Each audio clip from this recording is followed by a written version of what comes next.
कधी कधी असं होतं ना की आपल्याला ना भाजी करायचा कंटाळा येतो किंवा काय करावं असं सुचत नाही. तर अशा वेळेस ना 2-3 कांद्यापासून ना असा मस्तपैकी झणझणीत खमंग टेस्टी कांद्याचा झुणका, आपण याला कांद्याचा झुणका बोलायचं, हे बघू शकता. किती मस्त चवदार टेस्टी असा झणझणीत कांद्याचा झुणका बनला जातो. इतका भारी वाटतो ना, अगदी पिठल्यासारखा लागतो. तर चला बघून घेऊया ह्याला बनवायची कृती, लागणारं साहित्य. इकडे मी 2-3 कांदे पातळ स्लाइस केलेला आहे. जसं आपण कांदे भजे करताना बघा करतो ना, हे अशा पातळ पातळ पाकळ्या असतात बघा, तसे कांदे कटिंग करायची. हा कांद्याचा झुणका ह्याच्यामुळेच असतो की आपण याच्यामध्ये ना जरा कांद्याचा वापर जास्त करतो. नॉर्मल पिठल्या बेसनामध्ये आपण थोडासा टाकतो, पण हा कांद्याचा झुणका आहे त्यामुळं इकडे कांदे वापरायचे.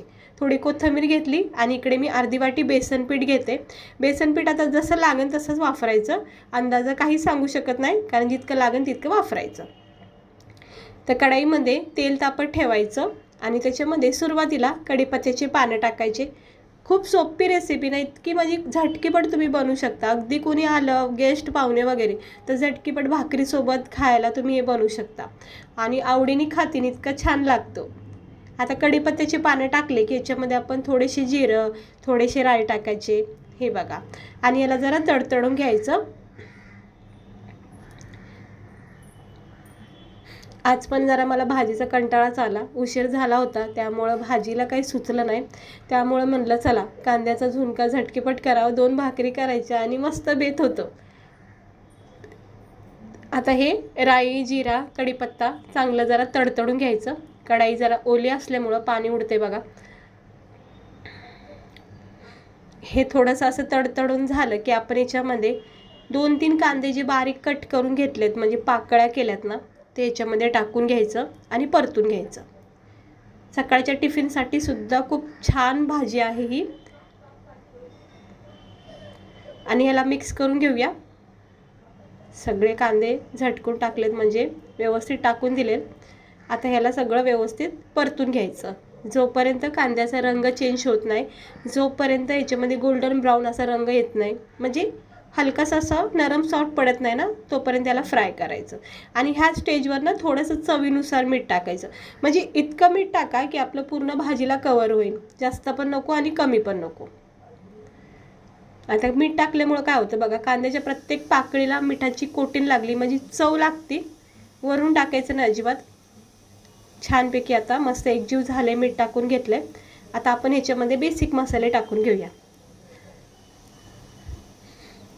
नॉर्मल पिठलं तर आपण नेहमीच खातो, पण हे जरा कांद्याचं पिठलं खाऊन बघा, म्हणजे चटणी.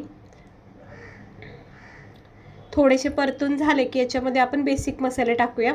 तर इकडे मी सुरुवातीला ना अर्धा 1 चमचा धना पावडर टाकते. हे आपले रोजचे मसाले जे आपण रोज जेवणात वापरतो. त्यानंतर थोडासा गरम मसाला टाकायचा, थोडंसं तिखट टाकायचं. मग आता कमी जास्त तिखट जसं तुम्हाला आवडेल तसं टाका. मी 2 चमचे इकडे लाल तिखट टाकले, झणझणीत झालं पाहिजे मस्त. आणि अर्धा चमचा हळद टाकली. आता हे सगळं साहित्य स्लो गॅसवर मस्त परतून घ्यायचं, मिक्स करून घ्यायचं कांद्यासोबत. छानपैकी याला एकजीव करून घ्यायचं, म्हणजे व्यवस्थित चव येते. आणि प्रत्येक कांद्याच्या पाकळीला ही मसाल्याची कोटिंग लागते. हे बघा, हलक्या हाताने स्लो गॅसवर छानपैकी मसाले मिक्स करून घ्यायचे आणि झाकण ठेवायचं. अगदी स्लो गॅसवर याला एक वाफ द्यायची, म्हणजे मसाल्याची सगळी टेस्ट उतरते कांद्याला आणि छान मग पिठलं आपलं तयार होतं, म्हणजे कांद्याचा झुणका. आता हे सगळं व्यवस्थित मिक्स केलं आहे, याच्यावर झाकण ठेवते आणि अगदी नॉर्मल गॅस करायचा स्लो. थोडीशी कोथिंबीर पण आपण ह्या स्टेजवर टाकून घ्यायची. मिक्स करून घेऊया.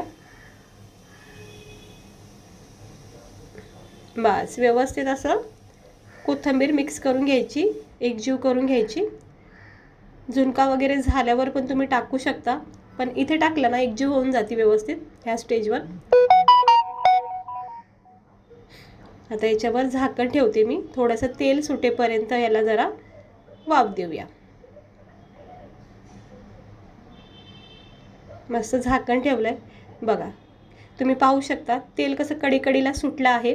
छानपैकी वाफ दिली की तेल सुटतं आणि मग हा मसाला चांगला याच्यामध्ये परतला जातो. मग कांद्याला पण वेळ भेटतो परतून घ्यायला. आणि चव पण छान लागते. झाला. आता ह्या स्टेजवर स्लो गॅसवर 2-3 चमचे बेसन टाकायचं, बेसन पीठ टाकायचं 2-3 चमचे. अगदी जास्त नाही टाकायचं, नाही तर हे बेसन होऊन जाईल, म्हणजे पिठलं होऊन जाईल. कांद्याचा जो आपल्याला चव पाहिजे याच्यामध्ये ती नाही भेटणार, मग नॉर्मल बेसन पिठासारखं होऊन जाईल हे बेसनासारखं. आता हे मिक्स करून घ्यायचं. 2-2.5 चमचे मी बेसन टाकले आणि हे बघा, हे असं मिक्स करायचं. एक थोड्या वेळामध्येच हे असं टेक्स्चर येतो आणि याच्यावर झाकण ठेवायचं. लागलं तर याच्यात थोडंसं अगदी किंचितभर पाणी टाका किंवा तेल टाकायचं थोडंसं. मी थोडंसं पाणी टाकले, मिक्स करून घेतलं आणि याला थोडी वाफ द्यायची. थोडं वाफ दिली की हा असा टेक्स्चर बनतो. आणि तुम्ही पाहू शकता आपला हा कांद्याचा झुणका किती छान झालेला आहे. ह्याला असं हलक्या हाताने मिक्स करून घ्यायचं. थोडं चिटकलं तर असं काढू शकता, कारण आपण इकडे तेलाचा वापर काही जास्त केला नाही. बघा मस्त झाला आहे का ना आपला हा कांद्याचा झुणका. आता याच्यावर परत एकदा झाकण ठेवायचं. हे जरा सगळं कडीचं काढून घ्यायचं व्यवस्थित. झाकण ठेवते आणि आपला हा कांद्याचा झुणका झाला आहे तयार खाण्यासाठी. तुम्ही पाहू शकता. हे बघा, बघा किती छान खमंग असा दिसतोय का नाही. म्हणजे नॉर्मल बेसन पिठापेक्षा, म्हणजे पिठलापेक्षा हा कांद्याचा झुणका इतका भारी लागतो खायला. एकदम चवदार, टेस्टी आणि सुंदर रंग आलेला आहे. अजिबात चमच्याला चिटकला नाही बघा, अलगद खाली पडलेला आहे. म्हणजे परफेक्ट हे भाजला गेला आहे, शिजला गेला आहे. बघा आता कुठंच चिटकणार नाही, कारण की चांगल्या प्रकारे हा शिजला आहे. बेसन पीठ, कांदे वगैरे मस्त सेट झालेत आणि गरमागरम आपण आता ह्याला प्लेटमध्ये सर्व करूया. हे पाहू शकता बघा, कांद्याची प्रत्येक पाकळी ना पाकळी आपल्याला याच्यामध्ये एक खाण्याची एक वेगळी मजा असते. म्हणजे नॉर्मल पिठल्यामध्ये आपल्याला हे इतकं जमत नाही. चला आता मी याला काढून घेते प्लेटमध्ये. गॅस बंद केलेला आहे आणि हे बघा, हे असा गरमागरम कांद्याचा झुणका तुम्ही करून बघा. खरं सांगते इतका भारी वाटतो ना खायला. जर याच्यासोबत तुम्ही ज्वारीची आणि बाजरीची भाकरी जर कडक करून खाल्ली ना, इतकं मस्त बेत होईल ना. प्रवासात तुम्ही नेऊ शकता, कुठे घाई झाली असेल टिफिनला बोला किंवा रात्रीच्या जेवणासाठी, तरीही हा बेस्ट भाजी आहे. तुम्हाला सुकी भाजी म्हणून करू शकता. टिफिनसाठी पण खूप मस्त आहे, झटकेपट बनला जातो. आणि हे बघा किती मस्त लागतो, मस्त वाटतो खायला. खमंग, टेस्टी, चवदार. अचार, कांद्याची पात घ्यायची, बाजरीची भाकर, ज्वारीच्या भाकरीसोबत गरमागरम याचा आस्वाद घ्या. इतका भारी वाटतो खायला. तर माझा तर खूप फेवरेट आहे. कधीही भाजीला कंटाळा आला तर मी हा नक्की करते. तुम्ही पण एकदा ट्राय करून बघा, खूप आवडीने खातात. तर कशी वाटली तुम्हाला आज आपली ही कांद्याच्या झुणक्याची रेसिपी. नॉर्मल पिठलं बेसन वगैरे आपण करतो, पण हा कांद्याचा झुणका ना इतका भारी लागतो. करून तरी बघा एकदा, मस्त वाटतो. चला भेटते मी तुम्हाला पुढच्या व्हिडिओमध्ये एका अशाच छानशा रेसिपीसोबत. आजची ही रेसिपी आवडली तर एकदा नक्की ट्राय करून बघा, जर केला नसेल तर.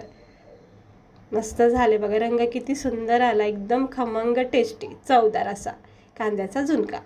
चला भेटते मी तुम्हाला पुढच्या व्हिडिओमध्ये. स्वस्त रहा.